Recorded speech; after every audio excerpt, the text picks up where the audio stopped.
ముదుపాక గ్రామంలో ఇప్పుడే వెళ్ళి వచ్చాను. అక్కడికి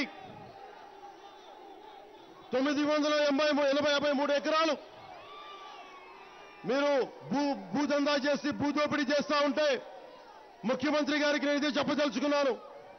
పెందుర్తి నియోజకవర్గం నుంచి అక్కడ ఉన్నది ఈ రోజున మీరు తిరుపతిలో దళిత తేజం అని మాట్లాడుతూ ఉన్నారు. మీరు మరి దళితుల భూములు లాక్కుంటూ ఉన్నారు. మీరు ఏ ప్రజలు మీకు అండగా ఉన్నారో, ఏ సైనికులు మీకు అండగా ఉన్నారో వారి భూములు లాక్కుంటూ ఉంటే మేమందరం ఎలా చూస్తూ కూర్చుంటూ ఉంటాం?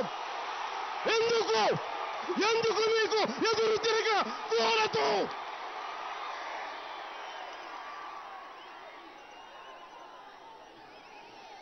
ముఖ్యమంత్రి గారు ఈరోజు డ్రామాలు చేస్తా ఉన్నారు. విశాఖ రైల్వే జోన్ అని. విశాఖ రైల్వే జోన్ ఎప్పుడండి? రీఆర్గనైజేషన్ ఆఫ్ 2003లో రీఆర్గనైజేషన్ ఆఫ్ రైల్వే జోన్స్ లో అప్పటి తెలుగుదేశం నాయకులు, దివంగత నాయకులు ఎర్రన్నాయుడు గారు దానికి కమిటీ చైర్మన్. మరి ఆ రోజున మీరు ఒక్క మాట మాట్లాడలేదు విశాఖ రైల్వే జోన్ కావాలని చెప్పి. 2003లో మీరే ముఖ్యమంత్రి. 2014లో విశాఖ రైల్వే జోన్ కావాలంటే మీ ఎంపీలే రాయపాటి గారు, గల్లా గారు అడ్డుపడి విశాఖ రైల్వే జోన్కి అడ్డుపడ్డారు. మీరు మళ్ళీ ఈ రోజున పొద్దున కూర్చొని మళ్ళీ మీరు విశాఖలో డ్రామాలు చేస్తా ఉన్నారు. మీరు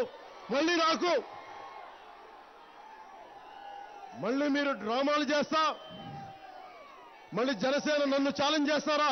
వచ్చి మీకు మద్దతు ఇవ్వని మీ డ్రామాలకి నేను మద్దతులు ఇవ్వను. చాలు, ఇచ్చింది చాలు.